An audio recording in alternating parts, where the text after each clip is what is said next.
আমি অষ্টম শ্রেণীর ছাত্র ওঙ্কার রায়। আজ নববর্ষ উপলক্ষে একটি বক্তব্য পরিবেশন করব। হালখাতার ইতিহাস সম্বন্ধে আমি দু চারটি কথা বলব। বাংলা নববর্ষ বাঙালির কাছে একটি গুরুত্বপূর্ণ আমেজের উৎসব। বিশেষ করে বাংলার প্রতিটি দোকানেরই সাজসজ্জা উপচারের বৈচিত্র্য চোখে পড়ার মতো। বিভিন্ন খাবার দাবারের সম্ভার নিয়ে আয়োজন করা হয় খাদ্য উৎসব ও ভোজন উৎসবের। এছাড়াও বাঙালির কাছে এই দিনটি অত্যন্ত গুরুত্বপূর্ণ হাল খাতার জন্য। হাল অর্থে নতুন করে এবং খাতা অর্থে বোঝানো যায় হিসেব করার বা হিসেব রাখার বাঁধানো কাগজ গুচ্ছ। অর্থাৎ বোঝাই যাচ্ছে আজকের দিনটিতেই পুরাতন সব বকেয়া ধার পরিশোধ করে নতুন করে ধার বাকি রাখার গণনার সূত্রপাত আজকের দিনটিতেই।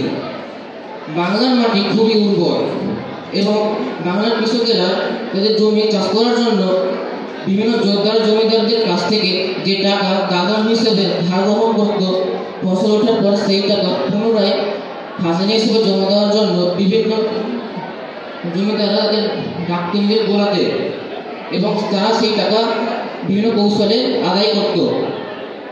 এছাড়াও তাদের পরিস্থিতি সন্তুষ্ট করার জন্য বিভিন্ন মিষ্টিমুখ করানো হতো। এই প্রথা গ্রাম বাংলায় আরো প্রচলিত। বিভিন্ন দোকানের মালিকেরা মিষ্টির প্যাকেট বা লাড্ডু প্যাকেটের বন্দোবস্ত করে থাকেন তাদের ধারগ্রহীতাকে খুশি করার জন্য। এই প্রথা ব্যবসাকে প্রসারিত করার জন্য ও ধারগ্রহীতাকে সন্তুষ্ট রাখার জন্য।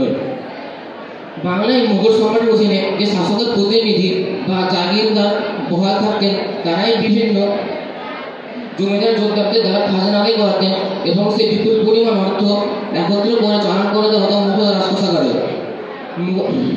হালখাতার এই ইতিহাস অত্যন্ত প্রাচীন, কিন্তু আমরা খুব কম মানুষই সেই ইতিহাস জানি এবং চর্চা করি। এই উৎসবের সঙ্গে অর্থনীতির একটা যোগ রয়েছে, সেটা আমরা ভুলেই যাই। আমরা শুধু ডুবে থাকি লাড্ডু খাওয়া ও মিষ্টি খাওয়ার মধ্যেই। আমাদের মনে রাখতে হবে এই উৎসবের সঙ্গে অর্থনীতির যোগ আছে।